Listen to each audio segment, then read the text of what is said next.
it's all to be left hanging on a hook, tarnished in a velvet case, mute behind a glass door, sleeping in a box. The end of it, where it refrains inside of us every day, we can't drag ourselves up on a bed. Every night, when we can't keep our eyelids from dropping down like a hot shot roll-up shutter door, padlock at the bottom. Don't we hear the phoning it in the machines we drive to work today? In the etiquette and protocol of our office building pals. In the clocks. Don't we hear it in the clocks? See it in the faces, walking dull-eyed down Michigan, shopping on State Street, begging in Berwyn. Oh, the cadaverous it is there, all right. But the live flesh and blood it ain't.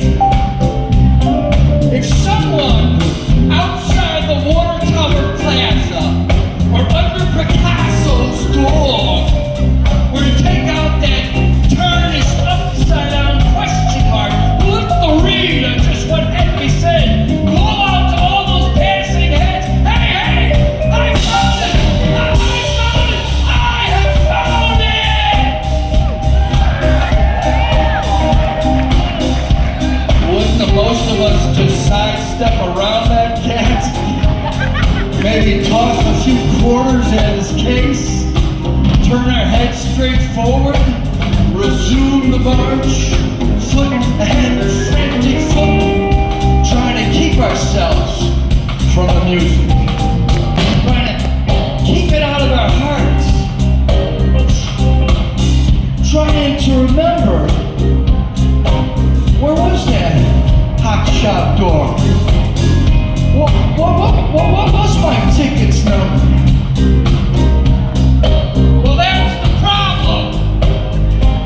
Here's the solution.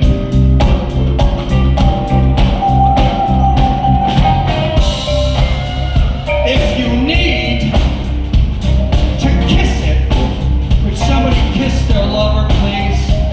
Come on, somebody. There you go, buddy. If you need to kiss it, kiss it. If you need to kick it, go ahead and kick it. If you need to scream it, woo! If you need to scream it, woo! Scream it. But kiss it, kick it, scream it now. If you need to leave it, leave it. And if you still love it, love it. If you need to hold it, hold it. But leave it, love it, hold it now. If you need to squeeze it, squeeze it.